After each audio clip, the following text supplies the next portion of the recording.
अब दोस्तों यहाँ पर हमारे पास क्लास 9 के मैथ का जो चैप्टर दूसरा है बहुपद, ठीक है। उसी चैप्टर को जब आप हल करेंगे तो उसमें इस टाइप का भी एक क्वेश्चन मिलेगा, गुणनखंड प्रमेय का प्रयोग करके निम्नलिखित का गुणनखंड कीजिए, ठीक है। अब इस वाले को हमें गुणनखंड प्रमेय का यूज करके हमें इसका गुणनखंड कर रहे हैं, हमें इसका मान बताना है। अब ये चीज़ कैसे होगा, ये गुणनखंड प्रमेय क्या है, ठीक है, ये सारा चीज़ हम लोग इस वीडियो में जानने वाले हैं। एक चीज़ और कि इस टाइप का क्वेश्चन जब भी पूछेगा आपसे 6 नंबर के लिए ही पूछेगा, ये चीज़ एकदम से फिक्स है, ठीक है।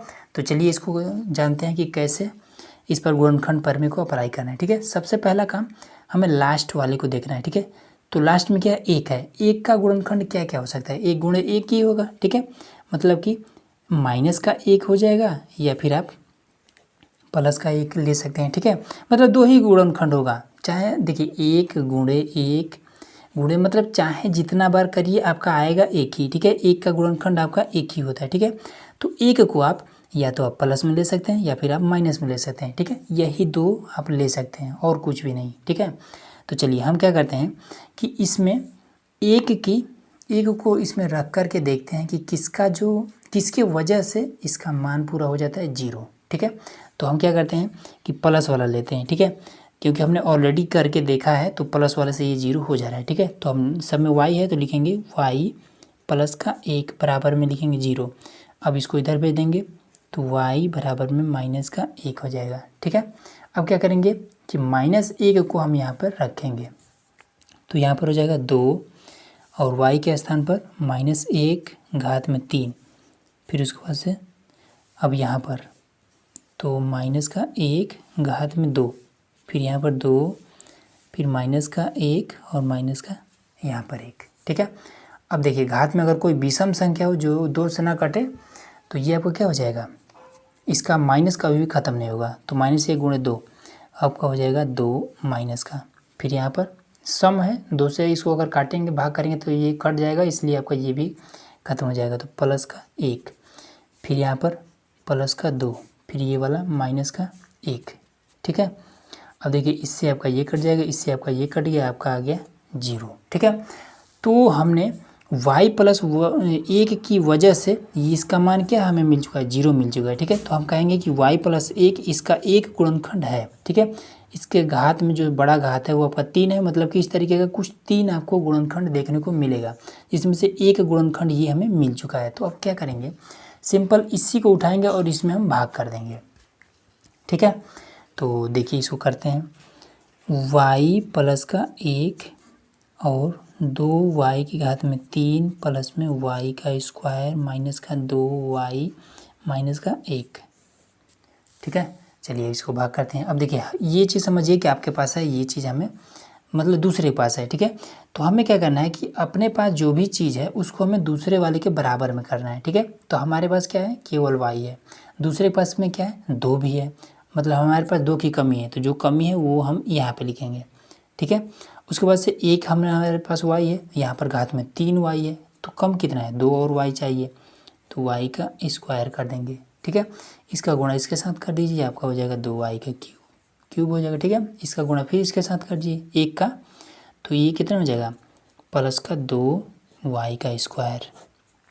तो अब ये माइनस हो जाएगा, ये भी माइनस हो जाएगा, इससे आपका ये कट जाएगा, y का स्क्वायर 2y का स्क्वायर, ठीक है। तो 2y में से एक y स्क्वायर घटेगा तो कितना हो जाएगा, आपका केवल y का स्क्वायर हो जाएगा, माइनस का 2y फिर माइनस का 1 हमने उतार दिया। अब ये वाला माइनस क्या, ये बड़ा है ये छोटा है, तो इसका चिन्ह भी यहाँ पर हम ले लेंगे, ठीक है। हमारे पास केवल y है, माइनस नहीं है, तो माइनस हम ले लेंगे। एक बार y है और यहाँ पर 2 बार y है, तो एक हम y भी ले लेंगे। इसका गुणा अब इसमें कर देंगे तो माइनस का y का स्क्वायर हो जाएगा, एक का गुणा इसमें कर देंगे तो माइनस का y हो जाएगा, ठीक है। अब यहाँ पर हम कर देंगे प्लस, यहाँ पर भी हम कर देंगे प्लस, ठीक। इससे आपका ये कट जाएगा, प्लस माइनस है, तो अब इसको हम घटा देंगे, तो 2y में से एक y जब घटेगा तो माइनस का हो जाएगा y, क्योंकि ये बड़ा है, फिर माइनस का 1। हमारे पास y है, माइनस नहीं है, तो माइनस ले लेंगे। अब केवल माइनस लिख देंगे तो इसका कोई मतलब होगा नहीं, इसलिए 1 भी लिखा जाता है। y का गुणा इसके साथ कर देंगे तो माइनस का y हो जाएगा, 1 का गुणा फिर इसके साथ माइनस का 1। अब ये आपका प्लस हो जाएगा, ये भी माइनस है, प्लस हो जाएगा, ठीक है। प्लस माइनस आपका इससे ये कट जाएगा, इससे ये कट जाएगा, ठीक है।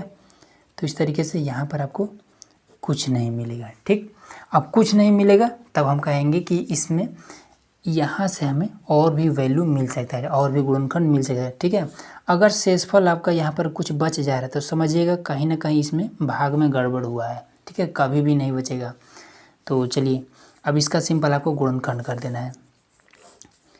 तो गुणनखंड क्या करना है, 2y का स्क्वायर माइनस का y फिर माइनस का 1, इसका गुणा इसके साथ कर देंगे तो हमें मिल जाएगा 2। ठीक, अब 2 को कुछ ऐसा तोड़ना है कि y के साथ में कौन है, कोई नहीं है। ठीक है, तो जब कोई नहीं मतलब 1 लाना है, तो 2 को कुछ ऐसा तोड़ना है कि घटाएं तो 1 आ जाए, यहाँ माइनस है तो 2 1।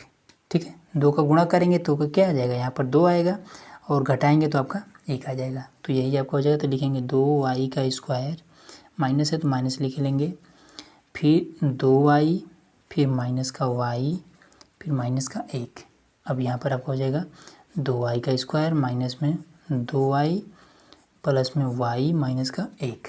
ठीक है, कॉमन ले लेंगे तो 2y यहाँ भी 2y यहाँ भी, तो कॉमन हो जाएगा। तो यहाँ पर 2 बार है ना, तो 1y बच जाएगा। यहाँ से कुछ नहीं बचा, जहाँ पर कुछ नहीं वहाँ पर 1 बचता है। फिर यहाँ से हम 1 कॉमन लेंगे तो y माइनस का 1। ठीक है, अब यहाँ पर 2y और ये प्लस का 1 बच गया और यहाँ पर y माइनस का 1 बच गया। देखिए 1 2 और 1 ये वाला मिला था। ठीक है, 3। तो यही आंसर हो जाएगा कि y प्लस का 1 y माइनस का 1 और फिर 2y प्लस का 1। ठीक है, घात में देखिए 3 था तो इस तरीके से हमारा 3 वैल्यू मिल चुका है। ठीक, सिंपल यही आपका आंसर हो जाएगा। तो इसी तरीके से ये वाला भी आपका जो क्वेश्चन देख रहे हैं ये भी उसी तरीके से होगा। ठीक है, तो 2 का गुणनखंड क्या क्या हो सकता है, 1 गुणे 2, यही आपका गुणनखंड होगा 2 का गुणनखंड। ठीक है, तो हम क्या करेंगे, एक बार हम रखेंगे 1 प्लस माइनस, फिर एक बार रखेंगे 2 प्लस माइनस। ठीक है, जैसे इस तरीके से 1 मिला था, एक बार माइनस में एक बार प्लस में लिए थे तो प्लस वाला से हमारा आ गया था। ठीक है, तो इसी तरीके से इसमें चेक करेंगे कि प्लस 1 रखने पर ये 0 होगा या फिर माइनस 1 रखने पर ये 0 होगा, और फिर या फिर प्लस 2 रखने पर 0 होगा या फिर माइनस 2 रखने पर 0 होगा। ठीक है, चेक कर लेंगे। बस इस तरीके से आपको एक गुणनखंड मिल जाएगा। जब 0 आएगा तो उसी गुणनखंड से आपको सिंपल भाग कर देना। भाग करेंगे तो लास्ट में आपको शेषफल 0 बचेगा।